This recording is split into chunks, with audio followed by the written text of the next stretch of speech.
Listen, we are attending the game in person, you and Yes. I, on September 21st in Yes. Chicago against Yes. Ted's team against The Dallas. Cowboys. Oh, Th- whoa, whoa, whoa, whoa. Don't you put that on me. Oh, we are attending in person, and boy, we're going to have a recap of that game. But they're going to win because we are going to be there with our Yes. positive energy and aura. And in the fourth quarter, these slightly inebriated girls and very um, sodium consuming popcorn, sausages, all the things we're going to eat, we're still going to bring it, Ted. We're going to That's be the right. most enthusiastic fans in We're Chicago. going to paint our bodies, Ted. The Hollow Buddy.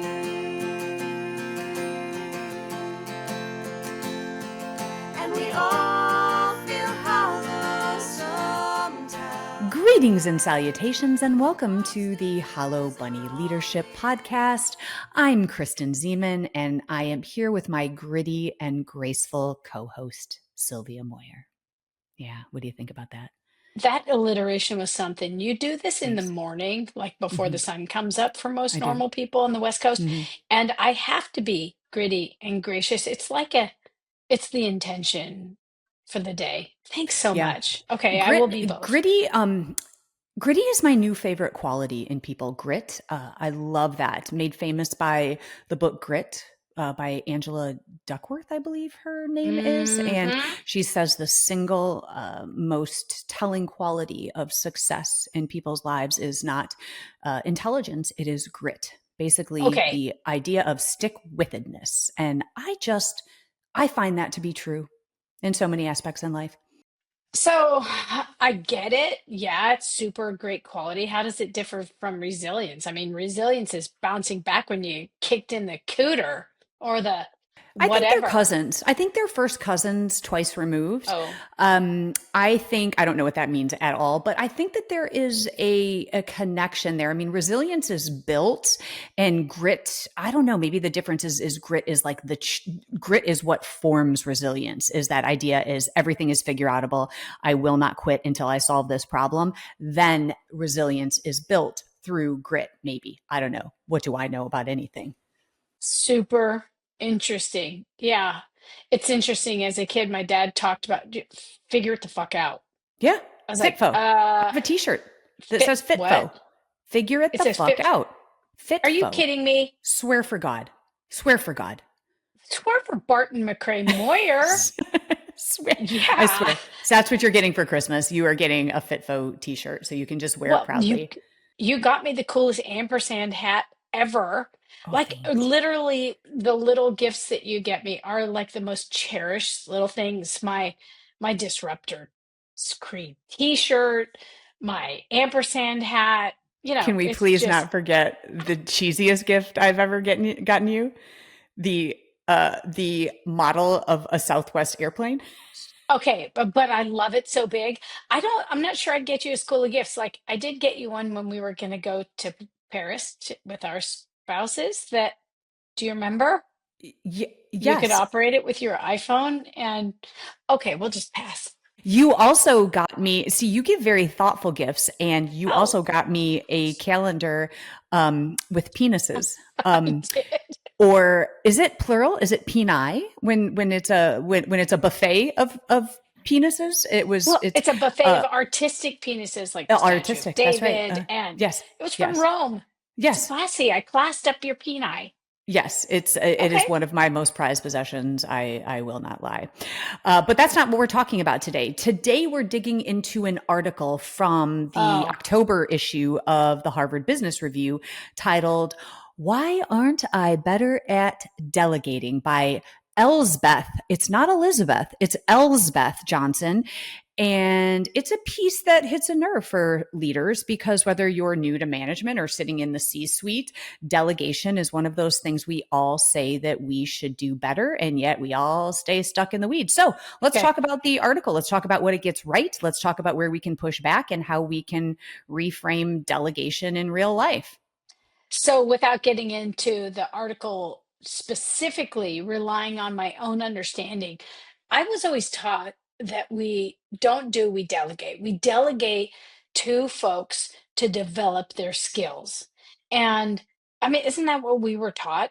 But Hmm. then we also should be really forthright when we say, look, I'm delegating this to you because I just don't have time. Do you think that's a flawed understanding? No, well, I think there's a lot to unpack here because I think there are different levels of delegation or different intents of delegation.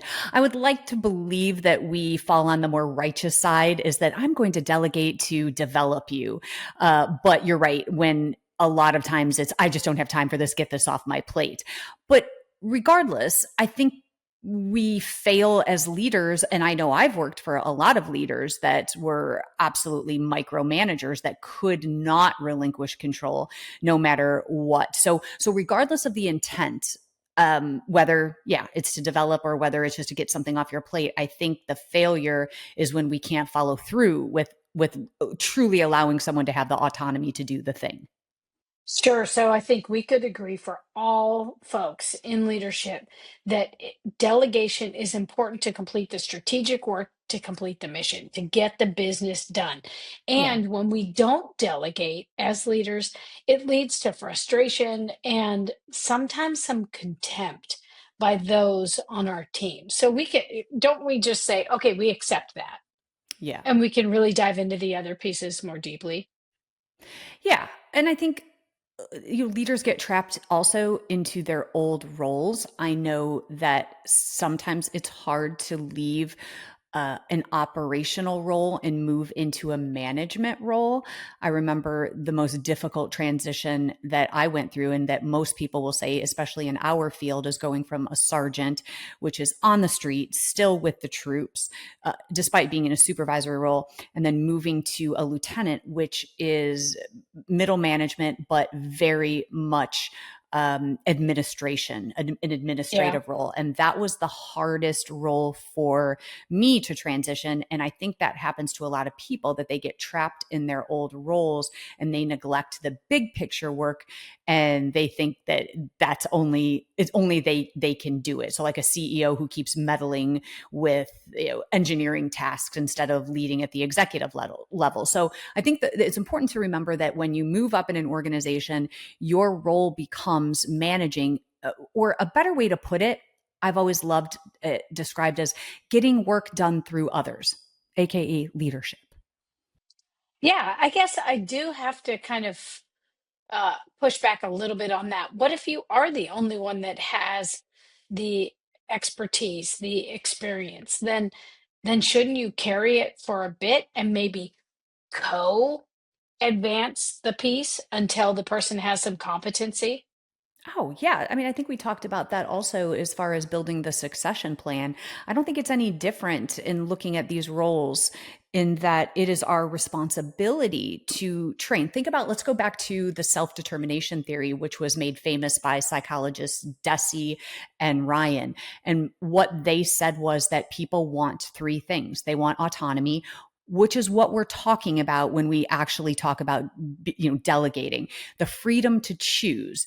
And people perform at their highest level when they feel like they have the autonomy to do their job. But number two, they said that people want mastery. They want to gain the skills and the tools to do their job well. Therefore, it is up to the leader to make sure you give your people the skills and tools. So if you're the only one who knows how to do something, you're in effect hoarding, Yep. that power, that information. And so it is by all intents, leaders are the ones who develop others, and that is just another way of saying delegation. Right. I don't disagree with that at all. Marcus Aurelius actually offered that the longest period of our life is that period of apprenticeship. So you and I, we churn on this thing about mastery and 10,000 reps, all necessary. I think there has to be a seed of apprenticeship that you're still learning. But the challenges in delegation, as offered in this article, there are four key challenges. And they are very real. And one of them is this addiction to this. You and I have talked about this, the addiction to the dopamine hit of personal productivity. I'm telling you right now, great book I read decades ago called The Checklist Manifesto. I love making a checklist. Make a Mm-hmm. checklist, check that shit off. It feels so good. I have a major, major case that I'm advancing in the personnel space. It's a beast. I advance it, I complete it. There's a dopamine hit. Push back against how do we fill the dopamine hit when we are delegating and we feel this void of actual personal productivity? Is it to reframe that we are producing by developing people now, or what's another suggestion that you have? Okay, well, I want to go back to your making lists and that dopamine hit because I'm going to give you a confession. There are sometimes, so every day I have my to-do list, and there are sometimes after I've completed it, if I forgot to put it on my to-do list, I will add it to my to-do list just I do so I too. can check it off. Okay. Do you think Are we anybody, psychopaths? I don't know, but I do it too. And Mm, I kind of feel that it's like normal if there's nine yeah, things and you've done 11, you add yeah, those other two. Do you yeah. use a check or an X? Please don't tell me you So strike it out. No, absolutely not. In Oh, fact, well, I have two. I have a version, you can't see it, but up on my wall here, I have a black, like a mirror board, which I love writing on with white markers. And so I put my, what I want to achieve. And then I also have a digital one. So I have several, and one is on the desktop of my computer. And then I just click the button and it puts a check mark, and it is so oh satisfying my to me. God. Oh my God. I just got a Okay. massive dopamine hit. I I know. like I the know. thought of it. Yeah. So you and I obviously are okay. Okay. So I see what you're I, asking. I am, but I'm still reeling with just the joy of knowing that you have this mirror board. Yeah. Yeah, Like, I'll send you a picture yeah, of it. Right now, it's a what it lot. has on there are sit-ups, push-ups, and squats.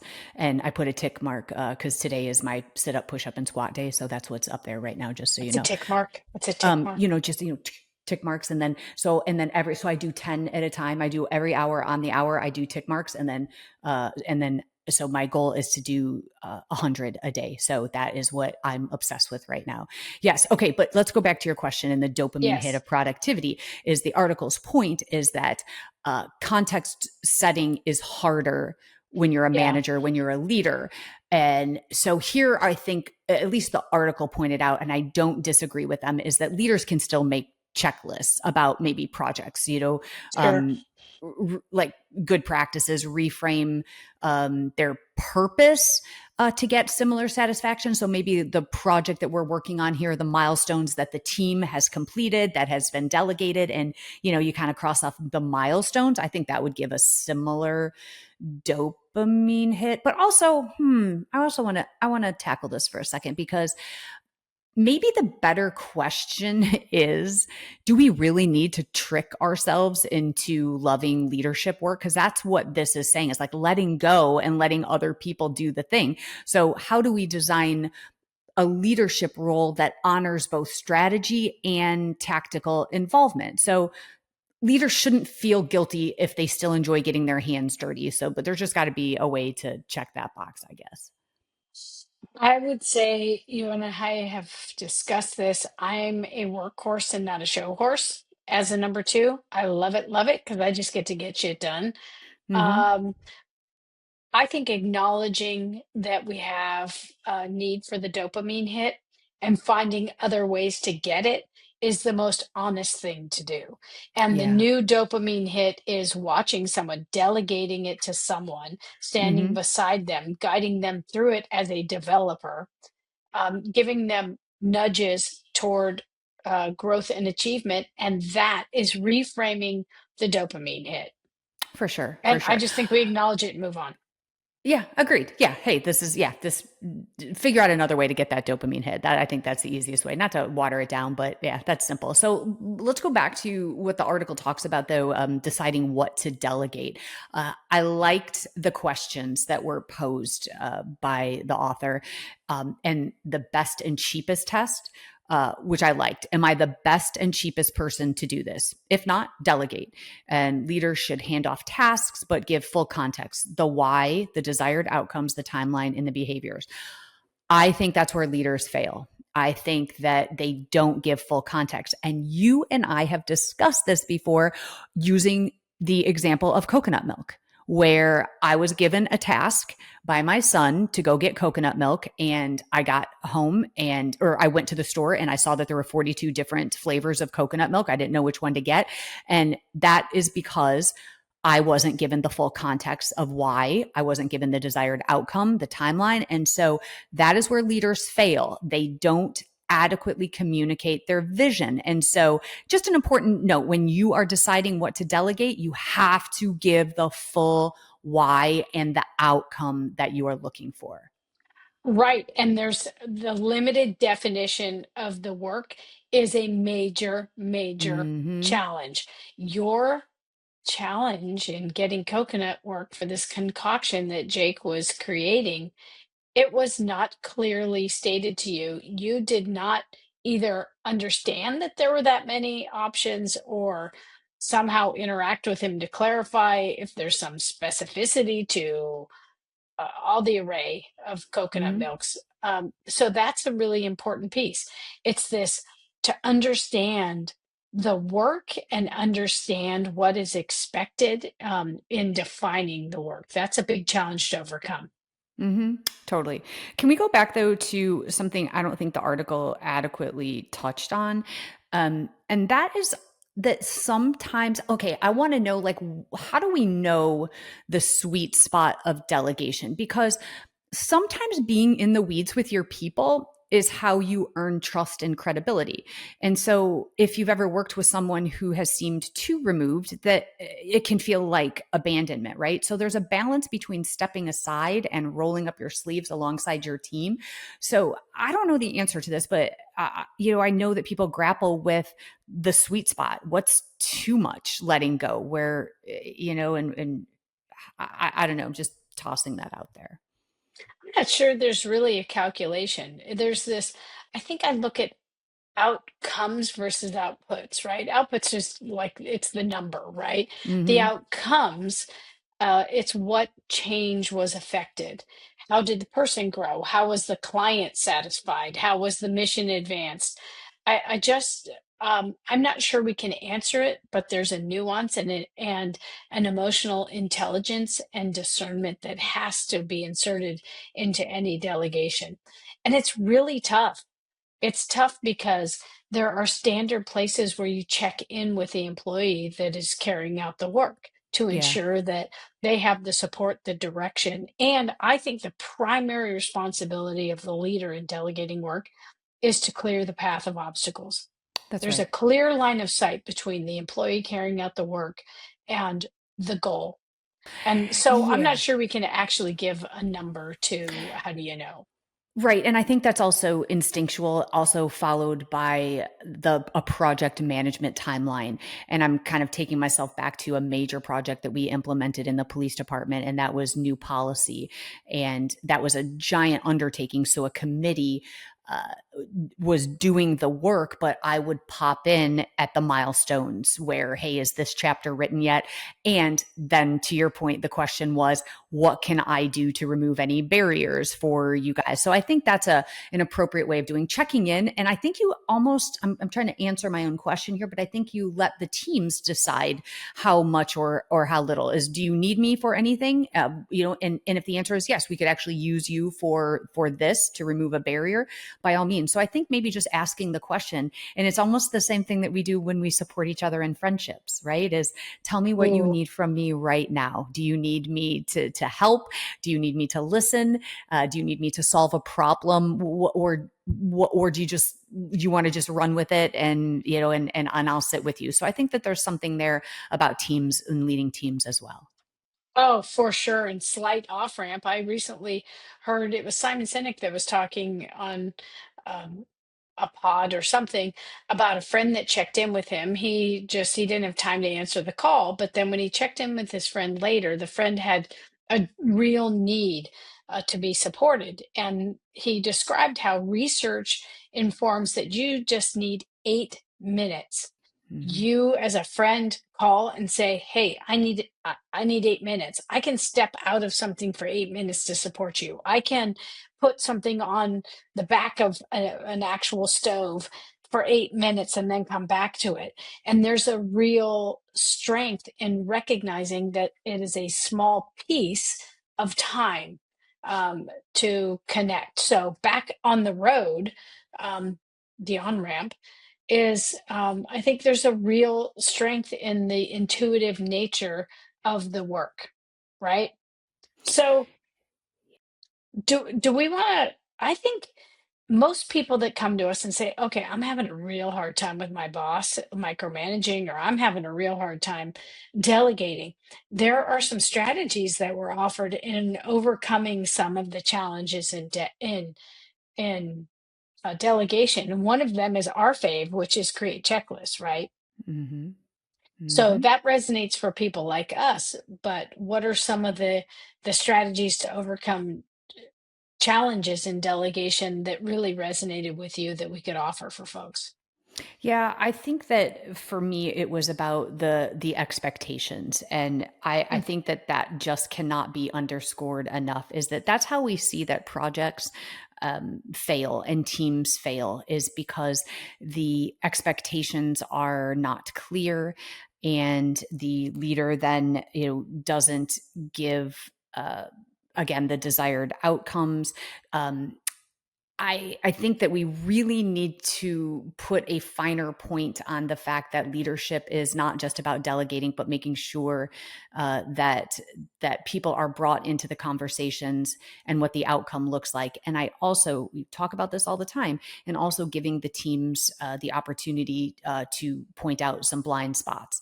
And so I think that's important, in delegation as well. Is that here's what you're missing. So I think it's just a back and forth communication between the leader and the person to whom they are delegating. That's so funny because this expectation piece is in any human interaction. Brene Brown, in her book Atlas of the Heart, I believe is where she talked about it, talks about stealth expectations and how many times in human interactions in a leadership space or friend space or family or spouse do we have an expectation about how something is going to go or what someone's contribution is going to be, only to be disappointed. And what she argues is you should be upfront with the expectation and say, look, the expectation in this delegation is that you're going to check in with me at these key milestones. You're going to proactively come to me and take the initiative if you hit a stumbling block. You're also going to come to me if there is something that my position affords me in terms of this positional authority to remove an obstacle, to bring other assets and resources to the team, to get you the technology or software or whatever you need to complete the work. The employee needs to know, or the delegatee needs to know, they are required to take the initiative. That is an expectation. Also, expectations are outputs and outcomes. They're about long-term goals. But I think in any relationship, if you have an expectation and you don't say it, you really can't be disappointed when the person hallucinates or assumes about how it's going to look and they don't meet what you expected because it's been stealth. You haven't even talked about what it looks like. Yeah, for sure. Yeah. So I just, that's really what resonates with me the most. The other thing is, Okay. I think that we also have to bring people into conversations. And I think that the reason that people have a problem with delegation is because I will call it a lack of trust, because not in an ill intent, kind of nefarious way, but it's just that I know I have this problem. Is like I just need to do it myself, because then I know it will get done in the way that I want it to get done. I suffer from that affliction as a perfectionist, and I have had to learn that is far more many ways to quote skin the cat, that other people might do it differently, but that doesn't mean that it's wrong. And so I think we do need to let go of this notion, especially for those of us who are perfectionists, that you can let someone take the reins and it may not look exactly the way you would do it, but still the outcome is still very good. So we have to really consciously make that effort. And I also think there's another part about trust. And that's what really this is can I trust you to get this done? As the boss, as the leader, we have high stakes. Maybe, time is of the essence, or this project is of utmost importance and we cannot fail. And so then it feels like almost like you're free falling when you let someone else do it, when I wish we could reframe this into small incremental moments of trust. And that is, do this portion of the project and gradually build trust. So if you are a leader that has trouble relinquishing control and trust, then start small and gradually build it and let people earn that trust. Without a doubt, two things really come up for me. One is I tend to get completely out of their way. I don't abdicate responsibility in delegation, but I hate micromanagers. I despise them. It is ego. So I tend to go too far astray, like stay Mm-hmm. out of their business, check in, have micro check ins. And I don't know. I need you to kind of kick me on that. Is it admirable? Is it, I guess it's all measure, and you wouldn't know unless you have firsthand understanding. But I almost feel like I just want them to know I'm thinking about it. I care. I'm Yeah. viewing from the sidelines. The other piece is you brought up this timeless principle, the teaching actually about preference versus principle. Preference is kind of the style and the way it's done. The principle is that it's completed in a legally sound manner, that it provides what was needed. It's kind of that unyielding truth, right? And so I think the people that get stuck on preference tend to diminish the innovation of the people around Yeah, them because absolutely. they're not focused on the principle. Push back on both of those things for me. No, I completely agree. I think that you stifle creativity when exactly what you just said, when you um, ask people to do something in the way that you prefer it. You're just saying that they're Yeah, micromanaging on how they do it. That's all, that we're saying it in all different ways, when that's where autonomy comes right back in, is that people want the yeah. freedom. And when you look at someone and say, hey, here's this project, here is this thing that we need to get done, I trust you to do it. And that is what people crave. That is what motivates people. And Daniel Pink picks up on the modern version of motivation and talks about it even in more depth, about the idea that when people are given the space to do the thing. Now, I want to circle back on something you said, because I don't think that it's a flaw to get out of their way. I think that when you said micro check-ins and timeline check-ins, I think that's what people want from you. I had a tendency, on the other hand, as kind of the visionary person that had 40 projects. And that's what my command staff would tell me, is that you've got all of these visions and these projects going, and you've got different people working on them. And once you get your team set to do the thing, you've moved on to the next thing, and we need you to come back. And so I had Mm, my command staff say, we need you to come back into this project, because I would run so far away. So I think I was the extreme. So sometimes when I'm as the perfectionist, there are things I wouldn't let go, but the things I did let go, it wasn't because I was abandoning. It was because I trusted them so much that I'm like, I'm on to the next 10 things that I'm doing, and I needed to be reined right. back in.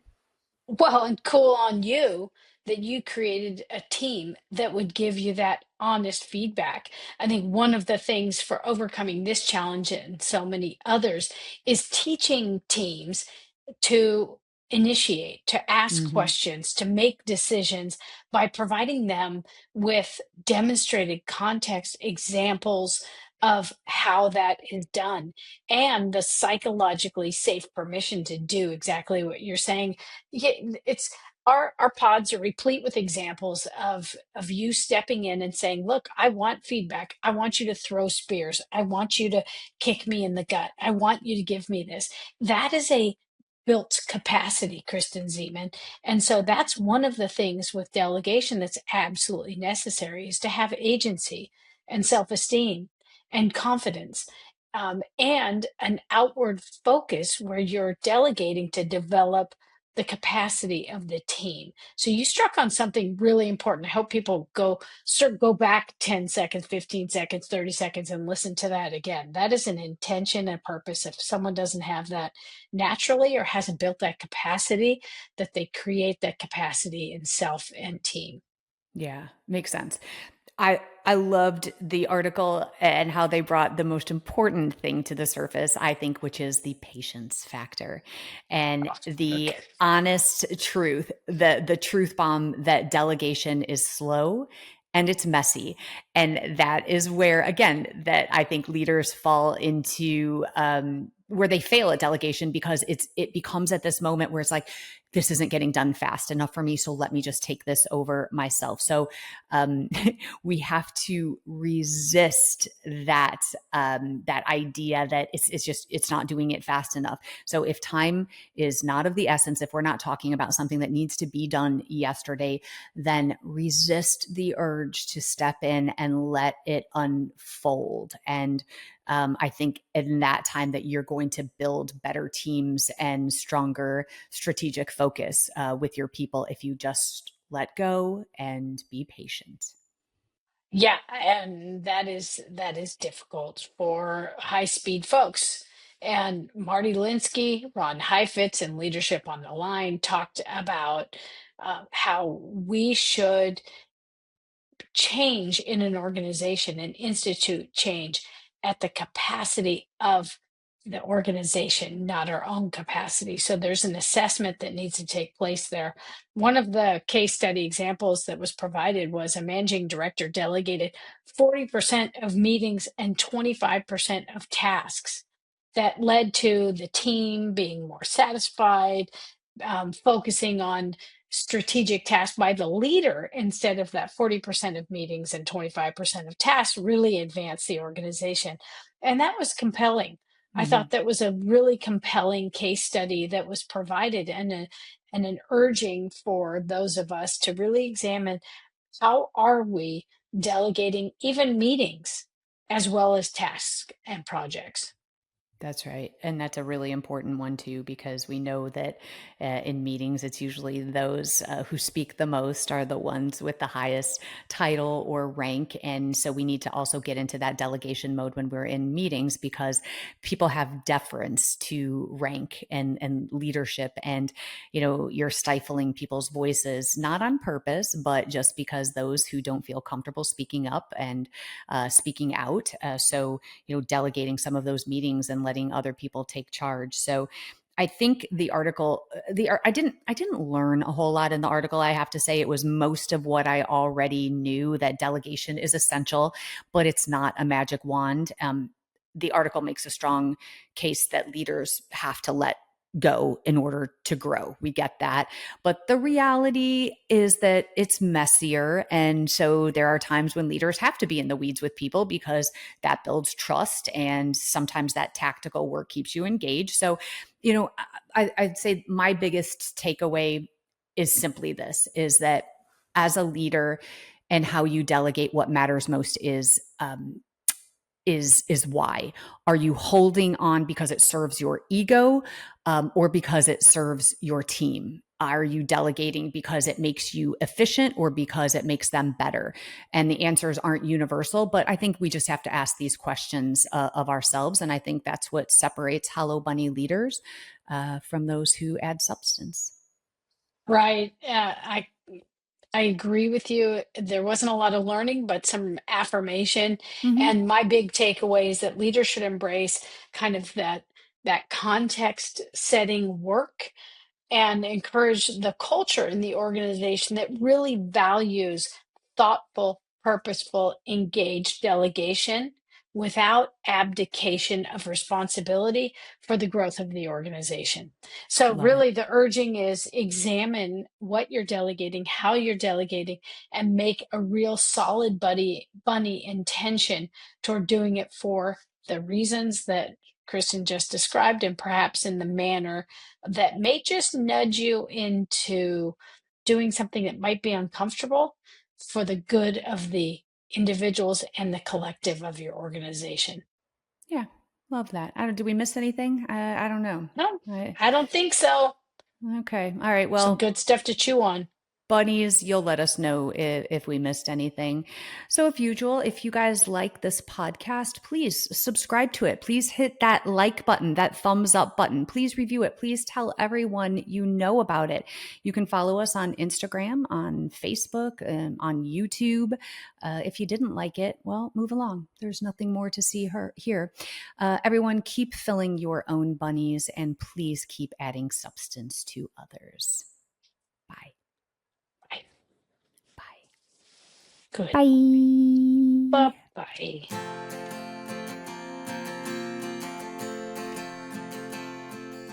When you look inside, what do you find?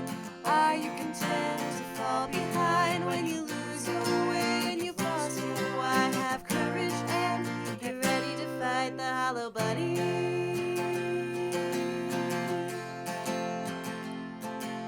When the way ahead is covered in smoke and you're tired and scared and you're losing hope, you'll open your heart and your eyes to see a challenge and a question. Why not me? To fight the hollow bunny.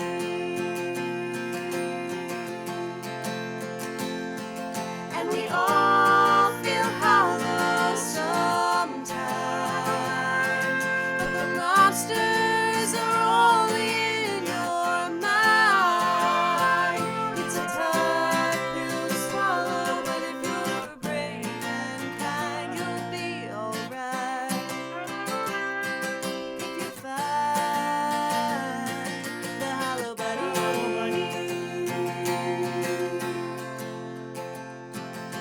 When the challenge ahead scares you to death, you tame the imposter inside instead. To change the world, you've got to start small. It takes a leader to say, I don't know it all.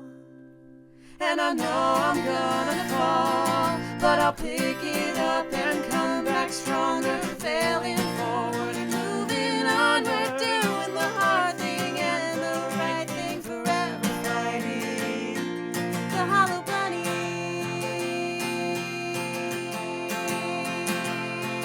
And we all feel hollow sometimes, but the monsters are only in your mind. It's a tough pill to swallow, but if you're brave and kind, you'll be alright. If you fight the hollow bunny.